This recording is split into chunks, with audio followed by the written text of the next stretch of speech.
Nar-Garthbog. Eragon entró en el pabellón y Saphira metió el cuello tras él.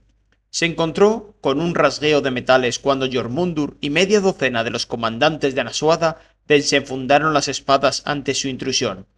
Los hombres bajaron las espadas cuando Anasuada dijo: «Ven, Eragon».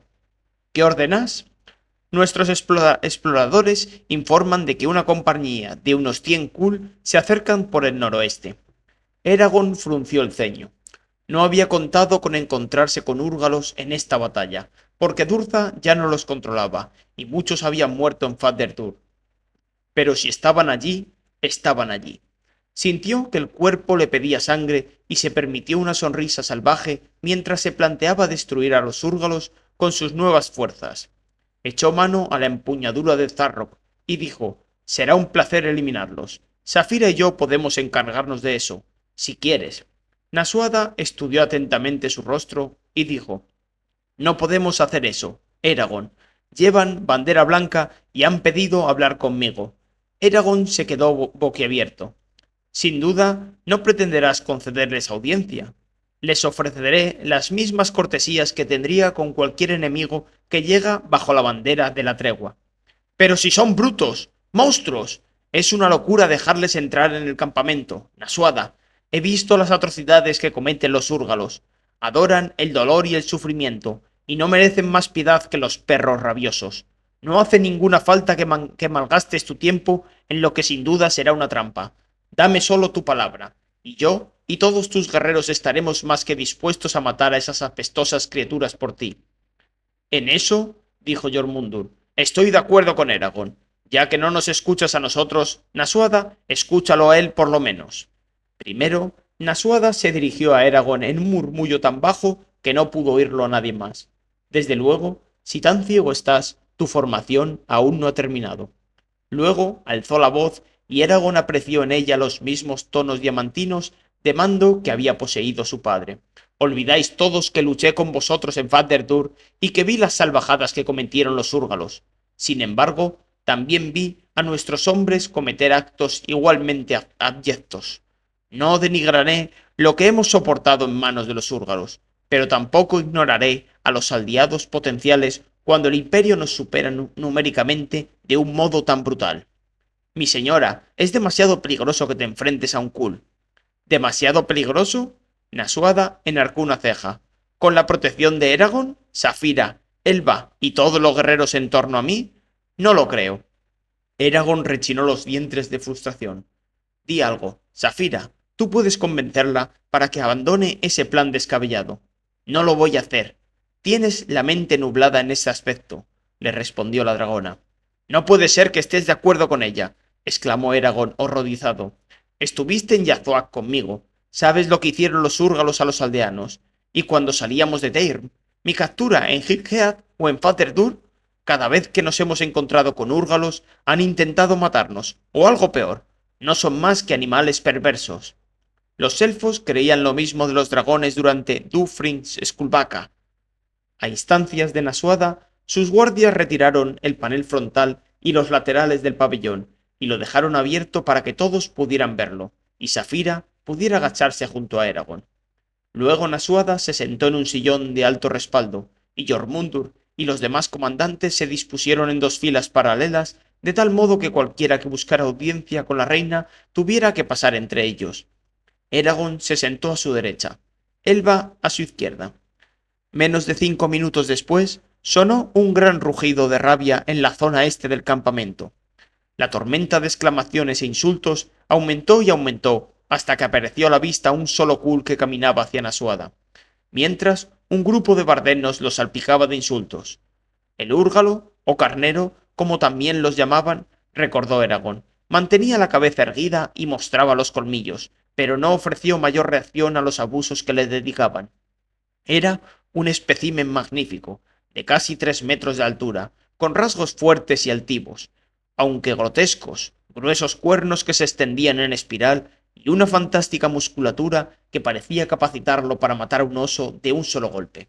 Su única ropa era un taparrabos nudoso, unas pocas planchas de hierro puro sostenidas por retazos de malla y un disco metálico curvado que descansaba entre los dos cuernos para proteger la parte alta de la cabeza. Llevaba el largo cabello negro recogido en una cola. Eragon sintió que sus labios se tensaban en una mueca de odio. Tuvo que esforzarse para no desenfundar a Zarrock y atacar. Sin embargo, a su pesar, no pudo sino admirar el coraje mostrado por el húrgaro para enfrentarse a todo un ejército enemigo, solo y sin armas. Para su sorpresa, encontró la mente del húrgalo fuertemente protegida. Cuando el húrgalo se detuvo ante los aleros del pabellón, sin atreverse a acercarse más, Nasuada hizo que los guardias reclamaran silencio a gritos para callar a la muchedumbre. Todos miraban al húrgalo, preguntándose qué haría a continuación. El húrgalo alzó su abultado brazo al cielo, dio una profunda bocanada y luego abrió las fauces y dirigió un rugido a Nasuada. En un instante, un bosque de espadas apuntó al Kul, pero éste no les prestó atención y siguió ululando hasta vaciar los pulmones. Luego miró a Nasuada, ignorando a los cientos de personas que obviamente deseaban matarlo, y gruñó con un acento gutural y espeso. ¿Qué es esta traición, señora, acosadora de la noche? Se me prometió un paso a salvo. ¿Tan fácil resulta a los humanos incumplir su palabra? Uno de los comandantes se inclinó hacia Nasuada y dijo: «Déjanos castigarlo, señora, por su insolencia. Cuando le hayamos enseñado lo que significa el respeto, podrás escuchar su mensaje, sea cual fuere». Eragon quería permanecer en silencio, pero conocía sus obligaciones hacia Nasuada y los bardenos, de modo que se agachó y habló al oído de Nasuada. «No lo tomes como una ofensa. Así saludan a sus grandes líderes guerreros. A continuación, la respuesta adecuada consiste en entrechocar las cabezas, aunque no creo que quieras intentarlo». «¿Eso te lo enseñaron los elfos?», murmuró ella, sin quitarle los ojos de encima al Kul. «Sí. ¿Qué más te enseñaron sobre los Kul?» «Muchas cosas», admitió con reticencia. Entonces Nasuada se dirigió al Kul, pero también a los hombres que quedaban tras él. «Los bardenos no son mentirosos como Galbatorix y el Imperio. Habla, no has de temer ningún peligro mientras estemos reunidos bajo tregua». El húrgalo gruñó y alzó aún más la huesuda barbilla, mostrando el cuello. Eragon lo reconoció como una señal amistosa. Entre los suyos, bajar la cabeza era una amenaza, pues significaba que el húrgalo se disponía a atacarte con los cuernos. «Soy Nar-Garthbog, de la tribu del Volbeck. Te hablo en nombre de mi gente». Parecía que masticara cada palabra antes de escupirla. «Los húrgalos son más odiados que cualquier otra raza. Los elfos, los enanos y los humanos nos dan caza, nos queman y nos sacan de nuestras guaridas». «No les faltan buenas razones», señaló Nasuada. Galbog asintió. «No les faltan. A nuestra gente le encanta la guerra. Sin embargo, a menudo nos atacáis simplemente porque nos encontráis feos, igual que nos lo parecéis vosotros. Desde la caída de los jinetes hemos crecido. Ahora nuestras tribus son abundantes y la tierra dura en que vivimos ya no basta para alimentarnos. ¿Por eso hicisteis un pacto con Galbatorix? Sí, acosadora de la noche. Nos prometió buenas tierras si matábamos a sus enemigos, pero nos engañó. Su chamán de cabellos ardientes, Durza, forzó las mentes de nuestros líderes guerreros y obligó a nuestras tribus a trabajar juntas, en contra de nuestra costumbre. Cuando descubrimos eso en la montaña hueca de los enanos, las Herdal, las hembras que nos gobiernan, enviaron a mi hermana de cuna a preguntar a Galbatorix por qué nos usaba de ese modo. Galbog agitó su pesada cabeza. Ella no regresó. Nuestros mejores carneros murieron por Galbatorix, y luego nos abandonó como si fuéramos espadas rotas. Es un Dralg. Tiene lengua de serpiente. Es un traidor sin cuernos. Acosadora de la noche. Ahora somos menos, pero lucharemos a tu lado si nos dejas. ¿A qué precio?, preguntó Nasuada. ¿Vuestras Herdal querrán algo a cambio? ¡Sangre! ¡La sangre de Galbatorix! Y si cae el imperio, pedimos que nos des tierras. Tierras para alimentarnos y para crecer. Tierras para evitar más batallas en el futuro. Eragon adivinó la decisión de Nasuada por la expresión de su cara antes de que hablara.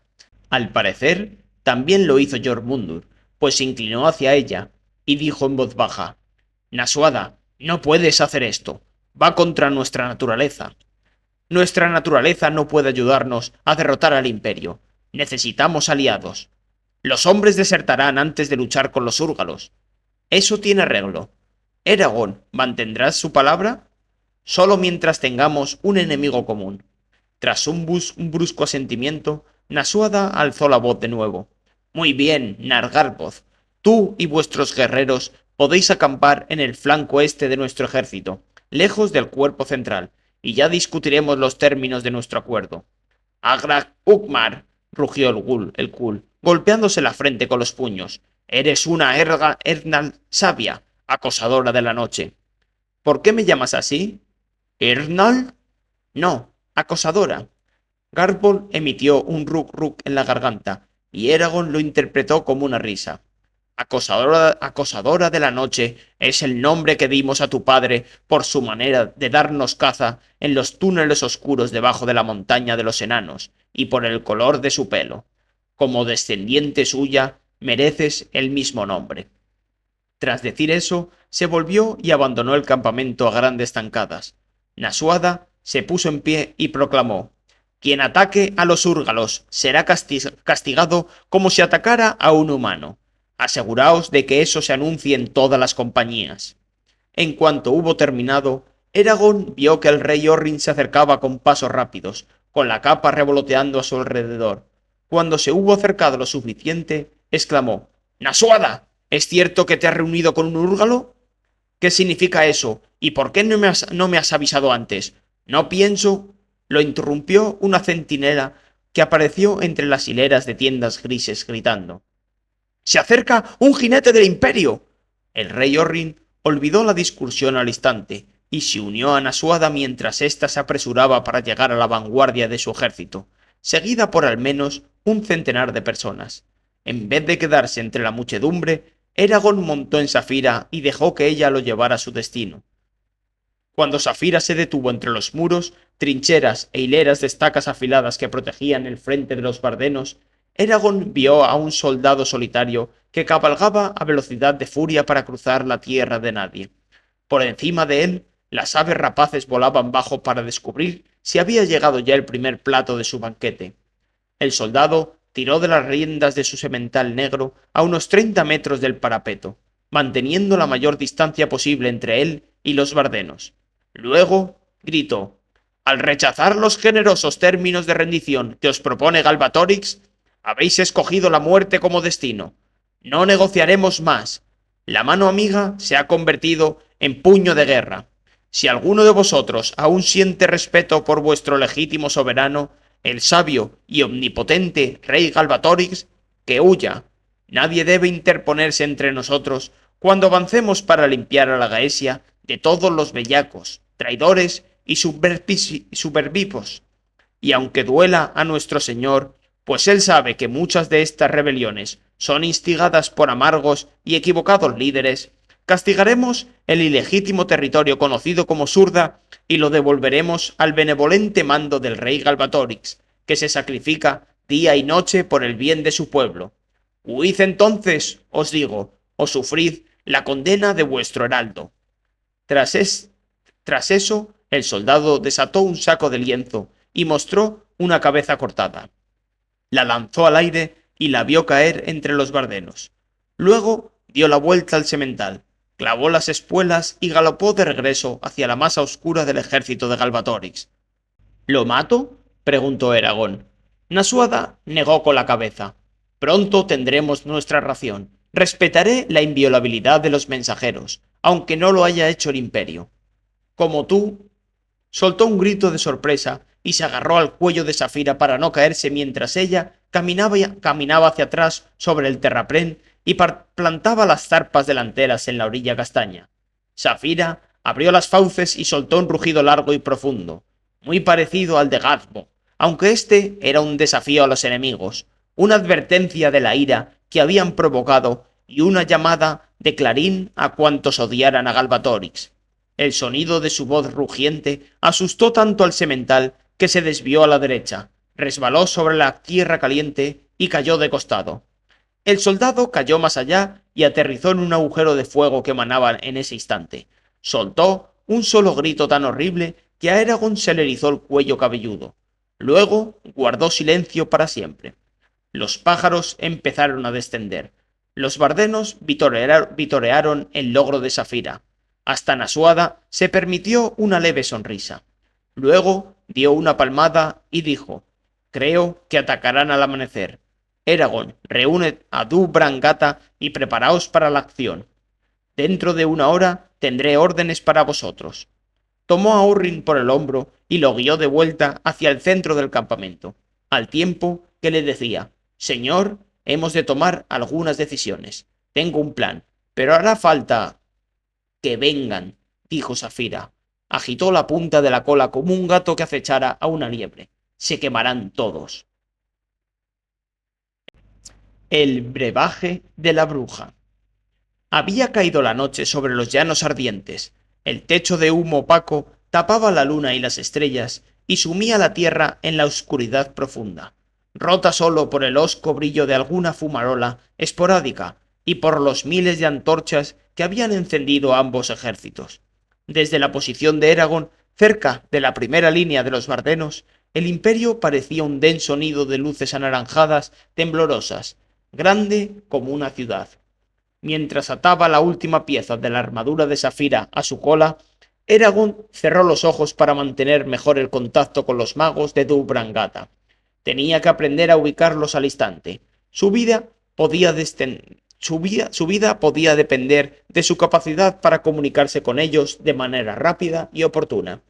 A su vez, los magos tenían que aprender a reconocer el contacto de su mente para no bloquearlo cuando necesitara su ayuda. Eragon sonrió y dijo: «Hola, Orik». Al abrir los ojos, vio al enano trepando la pequeña roca en que se habían sentado él y Safira. Orik, con su armadura completa, llevaba su arco de cuerno de húrgalo en una mano. Orik se agachó junto a Eragon, y secó la frente y meneó la cabeza. «¿Cómo has sabido que era yo?» «Estaba protegido». «Cada conciencia produce una sensación distinta», explicó Safira. «Igual que dos voces distintas nunca suenan igual». «Ah». Eragon preguntó: «¿Qué te trae por aquí?» Orik se encogió de hombros. «Se me ha ocurrido que tal vez apreciarías un poco de compañía en esta noche amarga. Sobre todo porque Arya tiene otros planes y en esta batalla no tienes a Murtagh a tu lado». «Ojalá lo tuviera», pensó Eragon. Murtagh había sido el único humano capaz de igualar la habilidad de Eragon con la espada, al menos antes de la Gaeti Boldren. Entrenarse con él había sido uno de los pocos placeres del tiempo que habían pasado juntos. «Me hubiera encantado pelear contigo de nuevo, viejo amigo». Al recordar cómo había muerto Murtagh, arrastrado bajo tierra por los húrgalos en Father-Dur, Eragon se vio obligado a enfrentarse a una verdad aleccionadora. Por muy buen guerrero que fuera, muy a menudo el puro azar dictamina quién morirá y quién sobrevivía en la guerra. Orik debió de percibir su estado de ánimo, pues palmeó a Eragon en la espalda y dijo: «Te irá bien. Imagina cómo deben de sentirse esos soldados, sabiendo que dentro de poco tendrán que enfrentarse a ti». Eragon volvió a sonreír agradecido. «Me alegro de que hayas venido». A Orik se le sonrojó la punta de la nariz, bajó la mirada y rodó el arco entre sus nudosas manos. «Ah, bueno», gruñó, «a Orkar no le gustaría nada que yo permitiera que te pasara algo. Además, ahora somos hermanos adoptivos, ¿eh?» A través de Eragon, Safira preguntó: «¿Qué pasa con los otros enanos? ¿No están bajo tu mando?» Una chispa brilló en los ojos de Orik. «Vaya, claro que sí, y se unirán a nosotros dentro de poco. Como Eragon es miembro del Drugni Ingentium, es justo que nos enfrentemos juntos al Imperio. Así, vosotros dos no seréis tan vulnerables. Podréis concentraros en descubrir a los magos de Galbatorix en vez de defenderlos de ataques constantes». «Buena idea. Gracias». Orik gruñó su reconocimiento. Luego Eragon preguntó: «¿Qué opinas de Nasuada y los húrgalos?» «Ha elegido bien». «¿Estás de acuerdo con ella?» «Sí. Me gusta tan poco como a ti, pero estoy de acuerdo». Tras eso, lo envolvió el silencio. Eragon se sentó apoyado en Safira y contempló al imperio, al tiempo que se esforzaba por evitar que su creciente ansiedad lo abrumara. Los minutos se arrastraban. Para él, la interminable espera anterior a la batalla era tan estresante como la lucha misma. Engrasó la silla de Safira, se limpió el polvo del jubón y reemprendió la tarea de familiarizarse con las mentes de Du Brangata. Cualquier cosa con tal de pasar el tiempo. Al cabo de una hora, se detuvo al percibir que dos seres se acercaban, cruzando la tierra de nadie. ¿Ángela? ¿Solembum? Perplejo y asustado, despertó a Orig, que se había adormilado, y le dijo lo que acababa de descubrir. El enano frunció el ceño y sacó el hacha del cinto. Solo he visto a la herbolaria un par de veces, pero no me parece la clase de persona que podría traicionarnos. Los bardenos la han acogido entre ellos desde hace decenios. Aun así, deberíamos averiguar qué están haciendo, dijo Eragon. Se abrieron paso juntos entre el campamento para interceptar al dúo cuando se acercaban a las fortificaciones. Pronto apareció Ángela trotando bajo la luz, como un Solembun a sus pies. La bruja iba envuelta en una capa oscura hasta los pies que le permitían fundirse con el paisaje moteado, mostrando una sorprendente presteza, fuerza y flexibilidad. Trepó los abundantes parapetos que habían instalado los enanos, pasando de una estaca a la siguiente, saltando las trincheras y corriendo finalmente por la rampa que bajaba a la ladera pronunciada del último terraplén hasta detenerse, boqueando junto a Safira. Ángela se echó atrás la capucha de la capa y les dedicó una brillante sonrisa. Un comité de bienvenida. ¡Qué atentos! Mientras ella hablaba, el hombre gato temblaba de los pies a la cabeza, con el lomo erizado. Luego su silueta se difuminó como si la vieran a través de una nube de vapor y se disolvió una vez más para convertirse en la figura desnuda de un muchacho de pelo desordenado. Ángela metió una mano en su bolso de cuero y le pasó a Solembun una túnica y unos bombachos, junto con la pequeña daga negra que solía usar para la lucha. ¿Qué hacíais aquí? Preguntó Oric, con una mirada de suspicacia. Bueno, un poco de esto y un poco de lo otro. Creo que es mejor que nos lo digas, terció Eragon. El rostro de Ángela se endureció. ¿Ah, sí? ¿Acaso no te fías de Solembun ni de mí? El hombre gato mostró sus dientes afilados. La verdad es que no, admitió Eragon, aunque con una leve sonrisa. Eso está bien, contestó Ángela. Le dio una palmada en la mejilla. Así vivirás más. Bueno, si has de saberlo, estaba haciendo todo lo posible por derrotar al imperio. Solo que mis métodos no consisten en gritar y correr por ahí con una espada. ¿Y cuáles son exactamente tus métodos? Gruñó Oric. Ángela se detuvo para recoger la capa en un grueso fardo que luego metió en el bolso. Prefiero no decirlo. Quiero que sea una sorpresa. No tendréis que esperar mucho para descubrirlo. Empezará dentro de unas horas. Oric se mesó la barba. ¿El qué empezará? Si no puedes darnos una respuesta clara, tendremos que llevarte ante Nasuada. A lo mejor ella consigue que tengas algo de sentido común. No sirve de nada arrastrarme ante Nasuada, dijo Ángela. Ella me dio permiso para cruzar las líneas. ¿O eso dices? La retó Oric, cada vez más beligerante. Eso digo yo, anunció Nasuada, acercándose por detrás, tal como había previsto Eragon. También se había dado cuenta de que la acompañaban 4 Kul, uno de los cuales era Gadbog.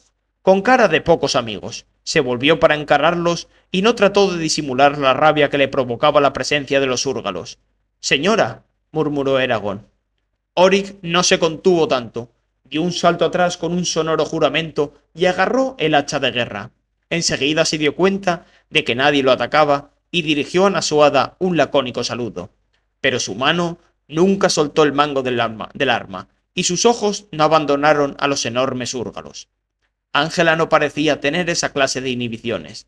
Saludó a Nasuada con el debido respeto y luego se dirigió a los húrgalos en su propio y brusco idioma, y éstos contestaron con evidente placer. Nasuada se llevó a Eragon a un lado para que pudiera tener cierta intimidad. Entonces le dijo: «Necesito que dejes de lado por un momento tus sentimientos y juzgues lo que estoy a punto de decirte con la lógica y la razón». Él asintió, con la cara rígida. Bien, estoy haciendo todo lo que puedo para asegurarnos de no perder mañana. Sin embargo, no importa si luchamos bien, si yo dirijo bien a los bardenos o incluso si avasallamos al imperio.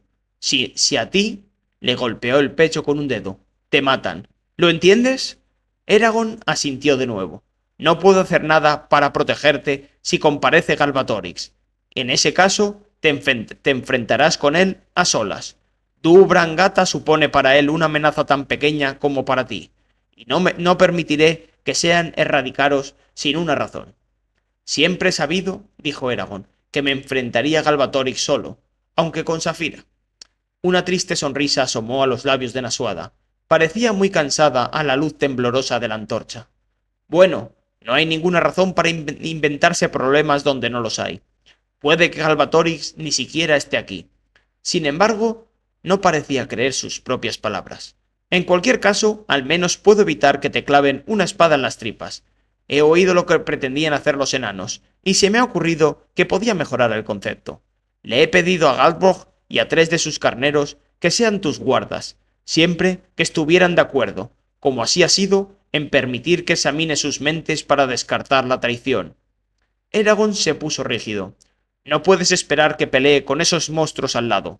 Además, ya he aceptado la oferta de los enanos para defendernos a Safira y a mí. Si lo rechazara a favor de los húrgalos, se lo tomarían mal. Entonces, que te protejan todos, replicó Nasuada. Lo miró a la cara durante un largo rato, en busca de algo que él pudiera estar callando. Ah, Eragon, esperaba que fueras capaz de mirar más allá del odio. ¿Qué harías tú en mi situación? La reina suspiró, y él guardó silencio. Si alguien tiene razones para guardar rencor a los húrgalos, soy yo. Mataron a mi padre. Sin embargo, no puedo permitir que eso interfiera con la decisión de lo que más conviene a los bardenos. Al menos, pregúntale a Safira qué opina antes de decidir sí o no. Puedo ordenarte que aceptes la protección de los húrgalos, pero preferiría no hacerlo. Te estás portando como un tonto, observó Safira sin que nadie le preguntara. ¿Te parece una tontería que no quiera tener a los húrgalos a mis espaldas? Reclamó Eragon. No, es una tontería rechazar ayuda, venga de quien venga, en nuestra situación actual. Piensa, ya sabes lo que haría Oromis y lo que diría. ¿No te fías de su juicio? No puede tener razón en todo, dijo Eragon. Eso no es un argumento. Piénsalo bien, Eragon, y dime si estoy diciendo la verdad. Sabes el camino correcto. Me decepcionaría que no pudieras obligarte a tomarlo.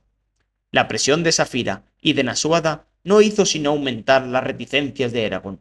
Sin embargo, sabía que no tenía otra opción. De acuerdo, dejaré que me defiendan, pero solo si no encuentro en sus mentes nada sospechoso. ¿Me prometes que, después de esta batalla, no me harás trabajar nunca más con los húrgalos? Nasuada negó con la cabeza. No puedo hacerlo, porque tal vez perjudicaría a los bardenos. Hizo una pausa y añadió. Ah, otra cosa, Eragon. Sí, mi señora. En el caso de que yo muriera, te he escogido como sucesor. Si eso ocurre, sugiero que confíes en los consejos de Jormundur. Tiene más experiencia que los demás miembros del Consejo de Ancianos. Y espero que pongas el bienestar de tus súbditos por encima de cualquier otra cosa. ¿Está claro, Eragon? El anuncio lo cogió por sorpresa. Nada significaba más para él que los bardenos. Ofrecerle su mando era el mayor acto de confianza que Nasuada podía mostrarle. Su confianza lo conmovió y lo llenó de humildad. Inclinó la cabeza. Me esforzaría por ser tan buen líder como lo habéis sido tú y Ahiad. Es un honor, Nasuada. Sí, lo es. Le dio la espalda y se reunió con los otros. Todavía abrumado por la revelación de Nasuada y con la rabia templada por la misma razón, Eragon caminó despacio hacia Safira. Estudió a Galbrog y a los demás húrgalos con la intención de deducir su estado de ánimo, pero sus rasgos eran tan distintos de aquellos a los que estaba acostumbrado que no pudo distinguir más que las emociones más básicas. Tampoco pudo encontrar dentro de sí mismo ninguna empatía hacia ellos. Para él eran bestias salvajes dispuestas a matarlo a la menor ocasión, incapaces de mostrar amor, amabilidad o incluso verdadera inteligencia. En resumen, eran seres inferiores. En las honduras de su mente, Safira susurró. Estoy segura de que Galbatorix tiene la misma opinión. Y por buenas razones, gruñó él con la intención de sorprenderla. Luego contuvo su repulsión y dijo en voz alta: Nargardbog, me han dicho que los cuatro aceptáis que entre en vuestras mentes. Así es, espada de fuego. La acosadora de la noche nos ha dicho que era necesario. Es un honor que se nos permita batallar junto a un guerrero tan poderoso, que tanto ha hecho por nosotros. ¿A qué te refieres? He matado a muchos de los vuestros. Algunos fragmentos sueltos de uno de los pergaminos de Oromis se interpusieron en la memoria de Eragon. Recordó haber leído que los úrgalos, tanto los machos como las hembras, determinaban su rango en la sociedad por medio del combate y que era esa práctica, por encima de cualquier otra, la que había provocado tantos conflictos entre los úrgalos y las demás razas. Y eso, advirtió, significaba que si admiraban sus proezas en la batalla, tal vez le hubieran concedido el mismo rango que a sus líderes de guerra. Al matar a Durza, nos libraste de su control. Estamos en deuda contigo, espada de fuego. Ninguno de nuestros carneros te desafiará, y si visitas nuestras estancias, tú y el dragón lengua en llamas seréis bienvenidos como si no fuerais extraños. Aquella gratitud era la última respuesta que había esperado Eragon, y la que menos preparado estaba para contemplar. Incapaz de pensar otra cosa, dijo: No lo olvidaré. Repasó a los demás úrgalos con la mirada y luego regresó a Galbrog y sus ojos amarillos. ¿Estás listo? Sí, jinete.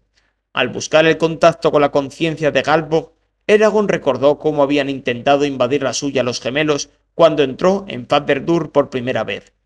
Despejó esa observación para sumergirse en la identidad del úrgalo, la naturaleza de su búsqueda, alguna intención malévola que pudiera permanecer escondida en el pasado de Galbrog. Obligaba a Eragon a examinar años de recuerdos. Al contrario que los gemelos, Eragon evitó hacer daño deliberadamente, pero tampoco se excedió en gentilezas. Notó que Galbrog daba algún respingo ocasional de incomodidad, igual que las de los enanos y los elfos. La mente de los úrgalos poseía elementos distintos de la de los humanos. Su estructura ponía el énfasis en la rigidez y en la jerarquía, como resultado de la organización tribal de los úrgalos, pero parecía burda y cruda, brutal y astuta, la mente de un animal salvaje. Aunque no hizo ningún esfuerzo por averiguar nada de Galbrog como individuo, Eragon no pudo evitar absorber fragmentos de la vida del úrgalo. Este no ofreció resistencia. Al contrario, parecía ansioso por compartir sus experiencias, por convencer a Eragon de que los úrgalos no eran sus enemigos natos. No podemos permitirnos que se alce otro jinete con la intención de destruirnos, le dijo Galbrog. Mira bien, espada de fuego, y comprueba si de verdad somos tan monstruosos como nos consideras tú. Fueron tantas las sensaciones e imágenes que vibraron entre ellos que Eragon casi perdió la pista. La infancia de Galbrog con otros miembros de su raza en una aldea destartalada, erigida en el corazón de las vertebradas. Su madre cepillándolo con un peine de cuerno y cantándole una canción suave. El aprendizaje para cazar ciervos y otras presas con las manos desnudas. La manera de crecer y crecer hasta que se hacía evidente que la vieja sangre seguía fluyendo por sus venas e iba a alcanzar más de 2,5 metros para convertirse en un Kul. Las docenas de desafíos que había propuesto, aceptado y ganado. Aventurarse fuera de la aldea para obtener renombre, gracias al cual poder aparearse, y el aprendizaje gradual del odio, la desconfianza y el miedo. Sí, miedo a un mundo que habían condenado a su raza, la lucha en Fatherdur, el descubrimiento de que su única esperanza para una vida mejor era abandonar las viejas diferencias, entablar amistad con los bardenos y ver a Galbatorix depuesto. No había ninguna evidencia de que Galbrog mintiera. Eragon no podía entender lo que había visto. Se desprendió de la mente de Galbrog y se sumergió en las de los otros tres úrgalos. Sus recuerdos confirmaban los hechos presentados por Galbrog. No hicieron el menor intento de esconder que habían matado a humanos, pero lo habían hecho por órdenes de Durza, cuando el brujo los controlaba, o cuando se habían enfrentado a ellos por la comida o por la tierra. Hicimos lo que teníamos que hacer para proteger a nuestras familias, le dijeron. Al terminar, plantado ante Galbrog, Eragon sabía que el legado de sangre del úrgalo era tan regio como el de cualquier príncipe. Sabía que, pese a no haber sido educado, Garbog era un brillante comandante y un pensador y filósofo tan bueno como el mismísimo Oromis. Desde luego es más listo que yo, admitió Safira, y mostrando el cuello en señal de respeto. Eragon dijo en voz alta: Nar Garbog. Por primera vez fue consciente de los elevados orígenes del título Nar. Es un orgullo que estés a mi lado. Puedes decir a las Herdal que mientras los Úrgalos mantengan su palabra y no se vuelvan contra los Bardenos, no me voy a poner a ti. Eragon dudó que nunca llegara a caerle bien a un Úrgalo, pero la férrea certeza de los perjuicios que tenía apenas unos minutos antes le parecía ahora una muestra de ignorancia, y por su buena conciencia no podía mantenerla.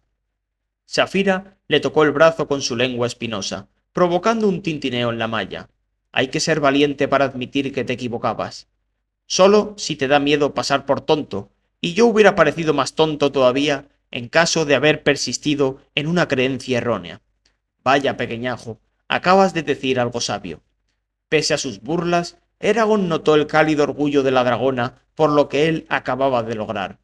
Una vez más, estamos en deuda contigo, espada de fuego, dijo Garbog. Él y los demás úrgalos se llenaron los puños a las protuberantes frentes. Eragon percibió que Nasuada quería saber los detalles de lo que acababa de ocurrir, pero se estaba reprimiendo. Bueno, ahora que esto ya está arreglado, debo irme. Eragon, recibirás mi señal por medio de Triana cuando llegue el momento. Y se fue a grandes zancadas hacia la oscuridad. Cuando Eragon se acomodó en Safira, Oryx se le acercó sigilosamente.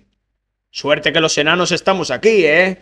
Vigilaremos a los Kul como si fuéramos halcones. Tenlo por seguro. No les dejaremos pillarte por la espalda. En cuanto ataquen, les cortaremos las piernas desde abajo. Creía que estabas de acuerdo con que Nasuada aceptara la propuesta de los Úrgalos. Eso no significa que me fíe de ellos, ni que quiera estar a su lado, ¿no? Eragon sonrió y no se molestó en discutir. Era imposible convencer a Oryx de que los Úrgalos no eran unos asesinos rapaces, pues él mismo se había negado a considerar tal posibilidad antes de compartir sus recuerdos. La noche los envolvió con su pesadez mientras esperaban que llegara el alba. Oryx sacó una piedra de afilar del bolsillo y se puso a repasar el filo de su hacha curvada. Cuando llegaron, los otros 6 enanos hicieron lo mismo, y el chirrido de metal sobre la piedra llenó el aire con un coro rasposo. Los Kul se sentaron, espada contra espalda, y se pusieron a entonar cantos de muerte en voz baja. Eragon pasó el tiempo estableciendo protecciones mágicas en torno a sí mismo, Safira, Nasuada, Oryx e incluso Arya. Sabía que era peligroso proteger a tantos, pero no podía soportar que sufrieran ningún daño. Cuando terminó, transfirió a los diamantes incrustados en el cinturón de Beldgor, el sabio, todas las fuerzas de las que se atrevía a desprenderse. Eragon contempló con interés a Ángela mientras ésta se cubría con una armadura verde y negra, y luego, tras sacar una caja de madera tallada, montaba su bastón espada, juntando 2 varas separadas por la mitad y 2 filos de acero diluido que encajaban en los extremos de la pértiga resultante. Giró el arma montada por encima de la cabeza unas cuantas veces antes de dar por hecho que soportaría el fragor de la batalla. Los enanos la miraban con desaprobación, y Eragon oyó que uno de ellos murmuraba: «Blasfemia que use un Udvir alguien que no es del Drungmin Quan». Luego solo sonó la música discordante que generaban los enanos al afilar sus armas. Ya se acercaba el alba cuando empezaron los gritos. Eragon y Safira los oyeron antes por la agudeza de sus sentidos, pero las exclamaciones agónicas pronto alcanzaron el volumen suficiente para que las oyeran los demás. Oryx se puso en pie y miró hacia el imperio, donde nacía aquel griterío. ¿A qué clase de criaturas estarán torturando para provocar esos aullidos terribles? Ese ruido me hiela el tuétano, desde luego. Te dije que no tendrías que esperar mucho, dijo Ángela. Había perdido la sonrisa. Estaba pálida, concentrada y con el rostro gris, como si hubiera enfermado. Desde su puesto junto a Safira, Eragon preguntó: ¿Has sido tú? Sí, emponzoñé su brebaje, su pan, su agua, todo aquello de lo que puede echar mano. Algunos morirán ahora, otros más adelante, a medida que las diversas toxinas que se vayan cobrando peaje. Di a los oficiales hierba mora y otros venenos para que sufran alucinaciones en la batalla. Intentó sonreír más con poco éxito. No es una manera muy honrosa de pelear, supongo, pero prefiero hacer eso que morir. La confusión del enemigo y todo eso. Solo los cobardes y los ladrones usan veneno, exclamó Oryx. ¿Qué gloria se obtiene de derrotar a un enemigo enfermo? Mientras hablaban, los gritos se intensificaron. Ángela le dedicó una risa desagradable. ¿Gloria? Si quieres gloria, hay miles de tropas a las que no he envenenado.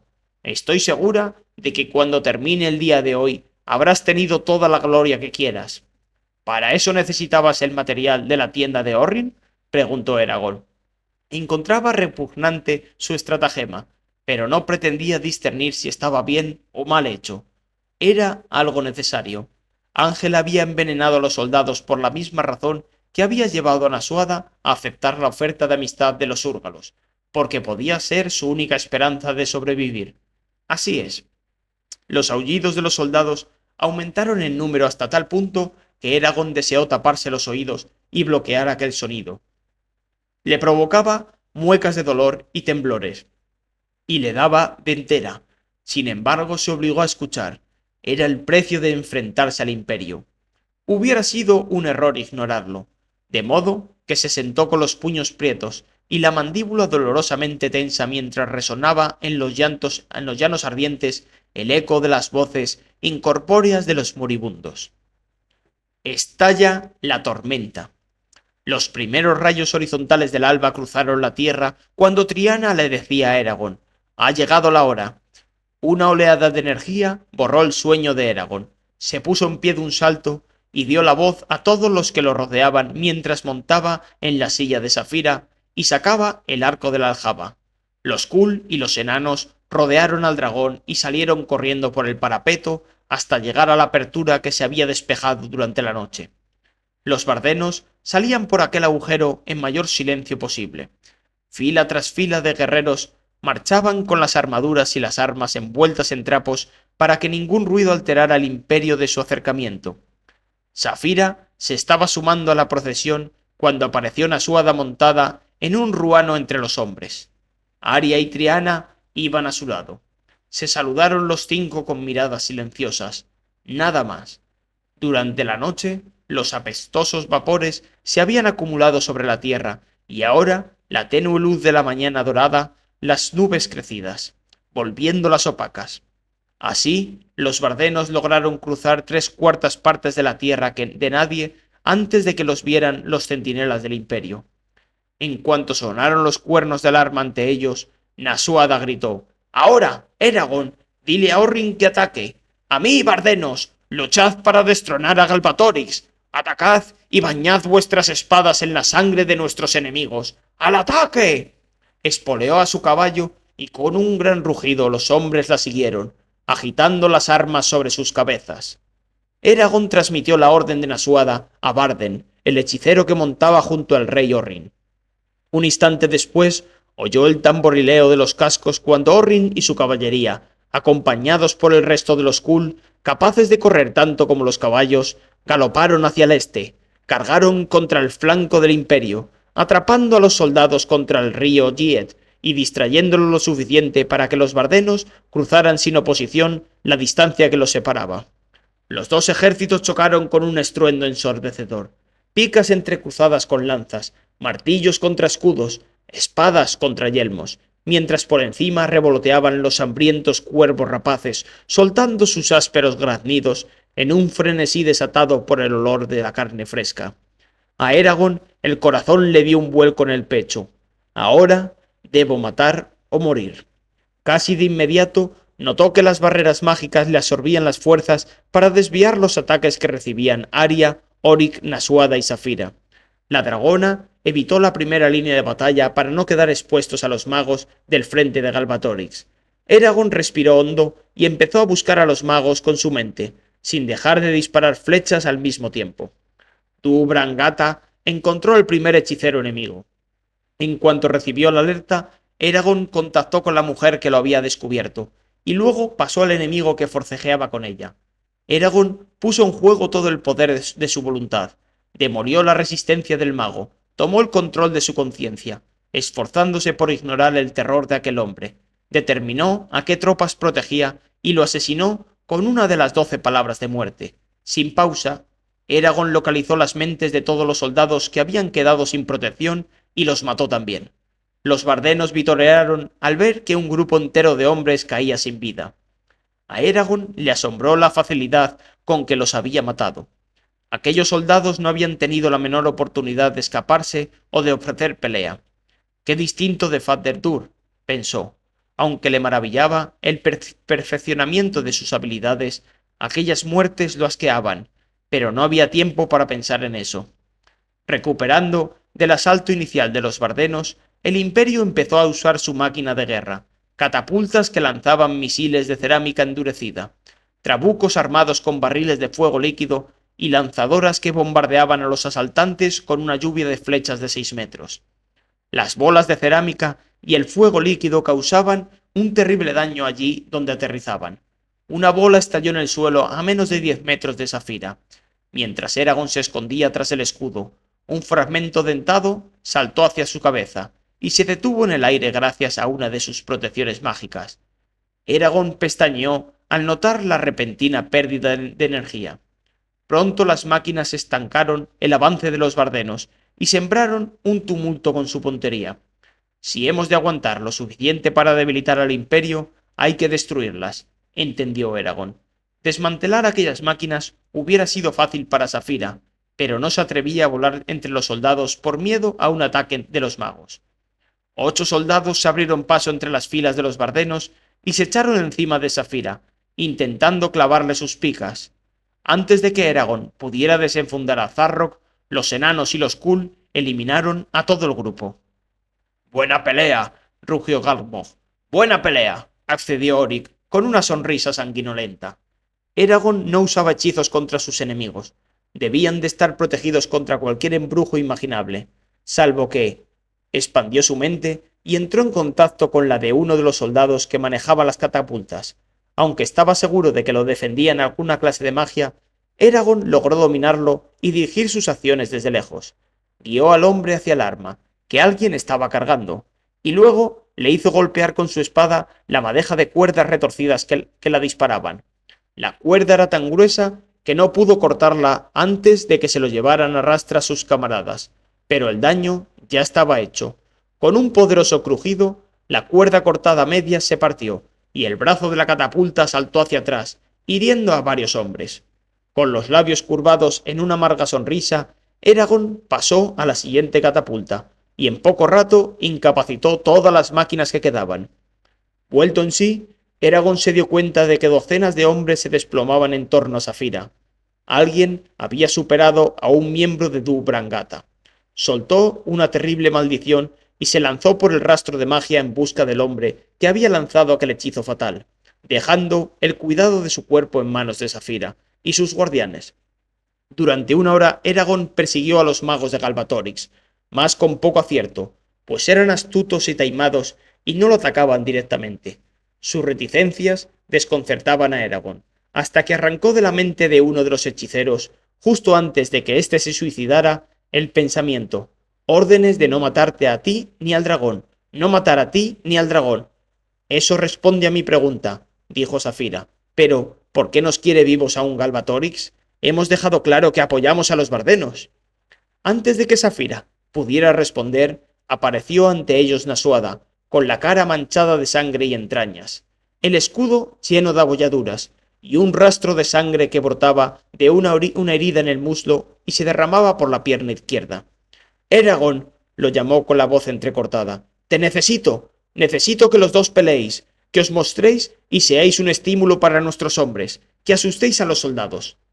Eragon estaba impresionado por su estado. «Déjame curarte antes», exclamó, temeroso de que fuera a desmayarse. La tendría que haber protegido con más defensas. «No, yo puedo esperar. En cambio, si no consigues frenar la marea de soldados, estaremos perdidos». Tenía los ojos vidriosos y vacíos, como 2 agujeros en la cara. «Necesitamos un jinete». Se balanceó en la silla. Eragon le mostró a Zarrock. «Lo tienes, mi señora». «Ve», dijo ella, «y si existe algún dios, que él te proteja». Eragon iba demasiado alto en el lomo de Safira para golpear a los enemigos que quedaban por abajo, así que desmontó por la pierna derecha de delante, se dirigió a Oric y Galbog: «Proteger el lado izquierdo de Safira, y en ningún caso os interpongáis en nuestro camino». «¡Te superarán, espada de fuego!». «No, no lo harán. Ocupad vuestro lugar». Mientras lo obedecían, apoyó una mano en la pierna de Safira y le miró el ojo cristalino de Zafiro. «¿Bailamos, amiga de mi corazón?». «Bailemos, pequeñajo». Entonces ambos fundieron sus identidades en un grado mayor que nunca, venciendo todas las diferencias para convertirse en una sola entidad. Soltaron un rugido, saltaron hacia adelante y se abrieron camino hasta la línea de frente. Una vez allí, Eragon no hubiera sabido decir de qué boca emanaba el fuego devorador que consumía a docenas de soldados, calcinándolos en sus mallas, ni de quién era el brazo que blandía a Zarrock en un arco y partía en dos el yelmo de un soldado. El olor metálico de la sangre invadía el aire, y se alzaban cortinas de humo sobre los llanos ardientes, escondiendo y mostrando alternativamente los grupos, las alas, los flancos, los batallones de cuerpos apaleados. En lo alto, las aves carroñeras esperaban su comida, y el sol escalaba el firmamento hacia el mediodía. Por las mentes de quienes los rodeaban, Eragon y Safira recibieron un atismo de su apariencia. Siempre veían primero a Safira, una gran criatura voraz con los colmillos y las garras teñidas de rojo, que lo arrasaba todo en su camino con los zarpazos y los latigazos de la cola, y con las oleadas de llamas que envolvían a secciones enteras de soldados. Sus escamas brillantes refulgían como estrellas y casi cegaban a sus enemigos al reflejar la luz. Luego veían a Eragon corriendo junto al dragón. Se movía con tal velocidad que los soldados no podían reaccionar a tiempo, y con una fuerza sobrehumana les astillaba los escudos de un solo golpe, rasgaba sus armaduras y rajaba las espadas de quienes se oponían a él. Los dardos y los disparos que le lanzaban caían al pestilente suelo a 3 metros de distancia, detenidos por sus barreras mágicas. A Eragon, y por extensión a Safira, le costaba más pelear contra su propia raza que contra los húrgalos en Fat-Derdur. Cada vez que veía un rostro aterrado o que captaba la mente de un soldado, pensaba: podría ser yo. Pero él y Safira no podían permitirse la piedad. Si un soldado se plantaba ante ellos, moría. Hicieron 3 incursiones, y las tres veces Eragon y Safira mataron a todos los hombres de la línea del frente del Imperio antes de retirarse entre el grueso de los bardenos para no ser rodeados. Al final del último ataque, Eragon tuvo que reducir o eliminar algunas barreras que había establecido en torno a Arya, Oric, Nasuada, Safira y él mismo para que los hechizos no lo agotaran demasiado rápido. Aunque eran muchas sus fuerzas, también lo eran las exigencias de la batalla. ¿Lista?, preguntó a Safira tras un breve descanso. Ella gruñó afirmativamente. Una nube de flechas silbó hacia Eragon en cuanto se zambulló de nuevo en el combate. Rápido como un elfo, esquivó la mayoría, pues su magia ya no lo protegía de esa clase de proyectiles. Detuvo 12 con el escudo, y se tambaleó cuando una de ellas le acertó en el abdomen y otra en el costado. Ninguna de las dos rasgó la armadura, pero lo dejaron sin aire, y le provocaron morados grandes como manazas. «No te pares. Has soportado dolores más fuertes que este», se dijo.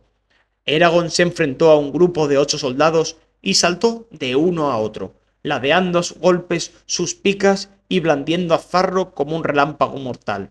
Sin embargo, la pelea había reducido sus reflejos, y un soldado consiguió deslizar una pica entre su malla y rajarle el tríceps izquierdo.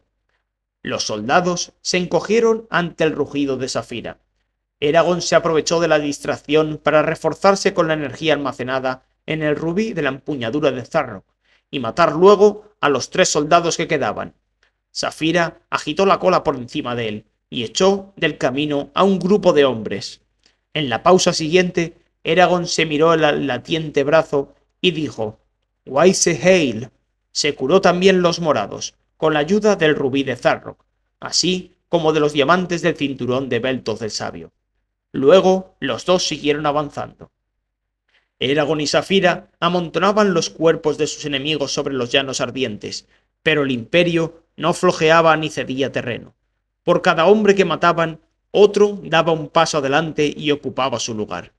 Una sensación de desespero envolvía a Eragon a medida que la masa de soldados forzaba a los bardenos a retirarse gradualmente hacia su campamento.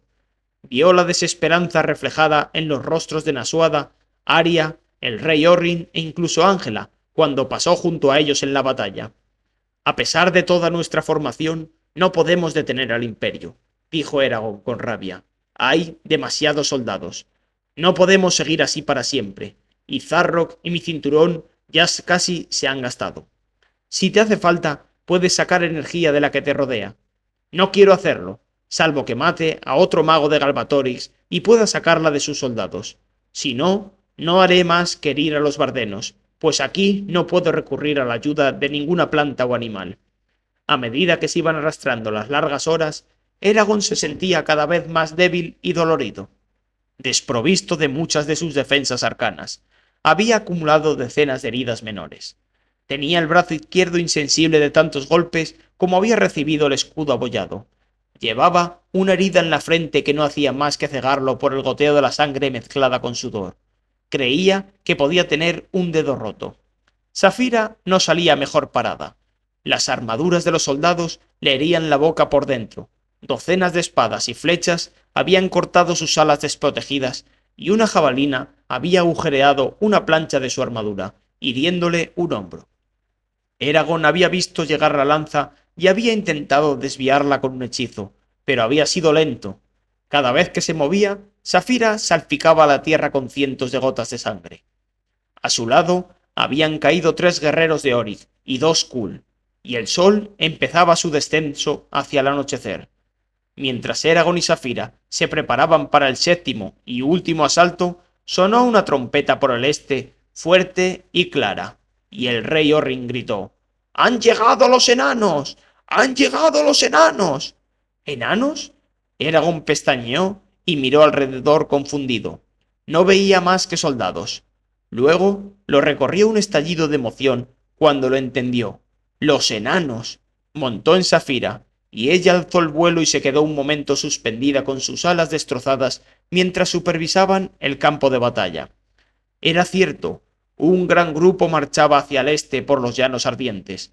A la cabeza iba el rey Otkar, vestido con su malla de oro, tocado con el yelmo enjollado y con Volund, su antiguo martillo de guerra, aferrado en el puño de hierro. El rey enano alzó a Volund para saludar cuando vio a Eragon y Safira. Eragon rugió en pleno pulmón y devolvió el gesto, blandiendo a Zarrock en el aire. Una oleada de renovado vigor le hizo olvidar las heridas y sentirse de nuevo furibundo y decidido. Safira sumó su voz, y los bardenos alzaron la mirada con esperanza, mientras que los soldados del imperio asustados titubeaban. ¿Qué has visto?, exclamó Oryx cuando Safira volvió a posarse en la tierra. ¿Es Otkar? ¿Con cuántos guerreros viene?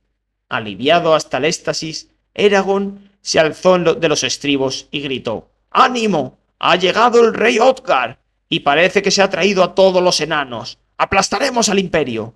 Cuando los hombres dejaron de vitorear, añadió: Ahora sacad las espadas y recordad a estos piojosos cobardes por qué nos han de tener miedo. ¡Al ataque! Justo cuando Safira saltaba hacia los soldados, Eragon oyó un segundo grito, esta vez del oeste. ¡Un barco! ¡Viene un barco por el río Giet! ¡Maldita sea!, gruñó. No podemos permitir que llegue ese barco si trae refuerzos para el imperio. Contactó con Triana y le dijo: Dile a Nasuada que Safira y yo nos encargaremos de eso. Si el barco es de Galbatorix, lo hundiremos. Como quieras, Argedlam, respondió la bruja.